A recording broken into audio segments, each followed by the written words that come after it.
Mm. Okay, sir. Sir, sa bali pa'y apunto nga indasaryo iti session ita tayo laing kabayatan ti panangi bitlayo iti regular privilege speech yo kada ti pakaseknan iti kalikagimyo iti kilaeng kalman nga gumatang iti produkto a petrolyo ngem rumrumar nga may pagarup nga haan nga pinatgan iti may sa gasoline station gapo ta ipawilda iti panagusar iti container anat ti makunato yo kada to ya po Pereira. Yeah, it was last Saturday apo nga I tried to buy fuel using the appropriate container apo dagiti sanction na container dagiti maghatang di Wilcon nga usarek ko para ta generator ko at nag-brown out di Sabado. Sadly akit iparit da nga gumatang ti petroleum products using any container regardless of the purpose of your purchase. So very alarming.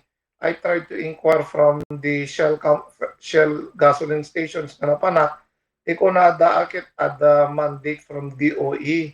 So eventually, I used my connections. I was able to obtain a copy of the letter emanated from the DOE. Akit I called immediately the government, the Department of Energy, APO, nagtitinex kami. I was questioning the authority ng inaramid da because they are citing a certain BP 33 in relation to a certain presidential decree. Nagkamali damit, pinagawat ka di kahit nasaw ti hoarding. Ti hoarding, mabaling aramidan ti mesa nga private individual can more on the gasoline station owners. Akit ti kunana ti hoarding no aramiden ti private individual like us no unreasonable ti accumulation mo or pinanggatang mo ti petroleum product. Kahit nasawin if it is reasonable, tigatangem, it is not to be considered as a hoarding. Anyam tinaramid ti DOE imparit the once and for all without taking to consideration no anamit ti epekto na kadagijay daddo mga maseknan nga kasapulan damit gumatang ti gasolina at handmet lang nga pang generator ti pangkasapulan ti gasolina handmet lang nga para lugan lang kasanor dagyak taltalon apo dagyak padanong that is my second concern ikatalo apo dagyak kalkalatikan kasano da nga ron nga kalatikan bagkatan nga ti bangkada nga umapan ipag di gasoline station that is very absurd.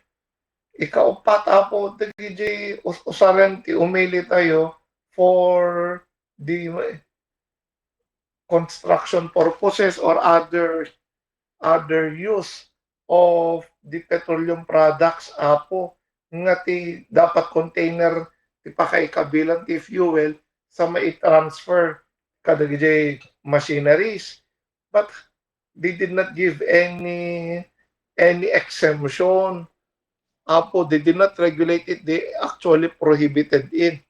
So ti question ko ta kasanor dagito agtaltalon tayon kasapulan dati gasolina paritam nga road sika apo DOE paritam DJ kataasing sector ti society tayo. That's the reason why I made that privilege speech and I laid all the legal basis kung contract aming imbagbaga dakinyak ta nagadot imbaga dakinyak a legal basis nga puro wrong every time I will correct them they will get another law nga wrong man interpretation the one that I was able to present during my privilege speech. So kahit nasa ti gobyerno tayo they do not consider the giting stakeholders as part of our community nga agkasapulan ti gasolina pakita mo once and for all para kanya hoarding kar aramidan ti gasoline station with the complicity of the DOE already paritanda nga gumatang ti umili akit sang nguminatatan Tuesday nguminatatan nguminaman next weekend dinakdakkel ganan siya no kasdayen so how I wish the DOE officials will retract the statement as we already endorse it to the ombudsman for their appropriate action na po. Yes, sir. Actually, sir, so dati na kunam, kaputa tayo mo na gundaway, ada iti mesa nga manalon, nga income man nakainuman, na kada iti mesa kadagiti problema da. Handa makagatang iti krudo nga osarenda, kaputa ipawil. Dagiti nga gasoline station akas pa ng surot kano. Iti pamilya ti Department of Energy. Anyway, sir, data, ada iti kadwatay pa, ni anchorwoman tayo, ni Bombo Janice Madamba. Bombo Janice, na dapat ikat mga sulod-suden, kani Apo Pereira pakasaknan ni tinagbali nga privilege speech na. Go ahead. Yes, thank you so much, Bombo J, and good evening, attorney. Good evening, ma'am. Yes, attorney. So, attorney, may nakikitira tayo imun una nga nagbaling nga privilege speech you regarding dito police may pagarup ngayon awat na dito paltog iti suspect attorney. So, attorney, adda tinadakamat tayo idi nga islang adda iti kalikagom tayo nga gumatang iti body worn na camera aslang adda pa iti balin nga problema kaditi body worn na camera iti dagito nga nag-operate idi kwa attorney. Yes, Apo, during my first privilege speech pertaining to that matter, as a government official, I raised two concerns in order to help our police force and our public. First, we will provide the body-worn camera to all our police officers nga operate as strict as lang dito more than 10 police officers nag-backdown na ta aming bit-bit na nga cellphone kada body-worn camera during the start of the supposed to be nakita da nga paltog.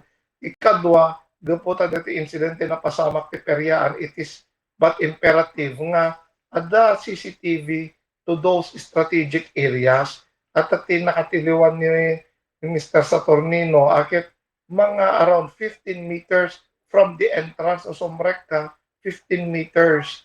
So it is quite very alarming DJ nga insidente.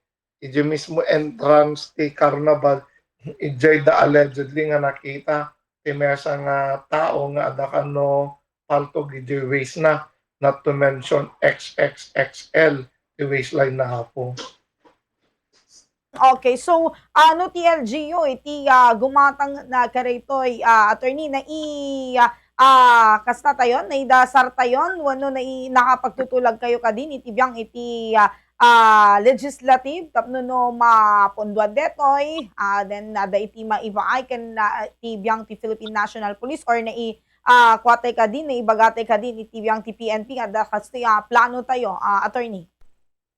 Amo ti PNP that ang plano, so we will try to save some money Apo and hopefully we will be able to allocate funds for that purpose that ang kayat ni nga ada maited nga body worn camera o alternative recording devices kadagiti kapulisan tayo tapno mai-record met lang na nagpe-peso nga napasama, especially now Apo nga under attack ti PNP as to their credibility. Akit na pindas launay kumano ada met video nga may pakita da nga ang ka magsitswitik makita yung met ada camera nga mang paneknek na deti nga tawa kay sumungsungat kami akit ada paltog ije waistline na akit makita yung met in war na DJ paltog sa miinala so no kas di nga napasama ko man napintas, but in this case awan kas di nga napasama, so we are now guessing what really happened. Sa bali nga account the witnesses ni respondent or the suspect sa bali met the statement coming from the police force. So there is a conflicting claim now which could easily be resolved upon no ada kuma video recording kadiji nga napasama. Okay, sir. Wan nga rod, tamnunok ada nga maawata, ano nga talagat napasama karijay nga banag attorney. So, manamnama nga itireti nga nga tawon attorney ket manayunan digiti nga body worn cameras usar digiti PNP? Yes, Apo, including dashcam, that is something very easily to be accomplished. That a dashcam aming PNP nga lugan, we really intend At hamet nga iso tinakangin nga na apo. Tapno lang the added layer of security. Kadagiti kapulisan tayo tunggal agron-rondada apo. Okay, sir. Sir, may panggipmet iti reto'y panagatang iti gasolina, ha? When tatay daw, gito'y manalon, kakabsa tayo manalon nga nangidanon iti concern da, may nag-itirato'y andang nga kayat nga lakwan ida, gaputa ti galon iti bit-bit da, dapay mismo nga nag-message iti numutoy biyang. So, nukas pagarigan ta maulit pa iti kasda, karigiti kabsa tayo manalon ken siya sino man nga mapan na gumatang, kasapulan da, malaksid laing itilugan da, attorney. Anat ti mabalinda nga aramiden, anat mabalinda nga ibaga, anigito nga gasoline station, attorney. The gasoline station owners apo, they are now in dilemma. At di daan mo na surutan that DOE at the mandate. Although we are not telling them that is illegal. At the DJBP 32, they allow people to purchase the gito'y nga petroleum products even in a container adalin din tegna deta ado anin it's only now nga ni DOE nagaramid ti advisory nga iparit da. So I learned that there are some good gasoline stations nga they allowed nga joray iparit ti DOE akit ada dagiti na damag kung nga they are willing to extend consideration to our public. Anim no shell apo dagiti tinapadas ko nga talaga nga maalat napintas nga saritaan apo at atikunada they are mandated by DOE.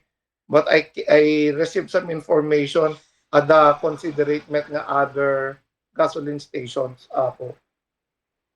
Okay, attorney. Okay, attorney, anyway, maraming salamat. Dati panangtid mo iti oras kada kami dito Bombo Radyo Lawag. And back to you, Bombo J. Okay, once again, po Konsel Pereira, gyaman kami iti oras. Ngayon pa mo iti Bombo Thank you Radyo po. Lawag, sir. Ito. Okay, so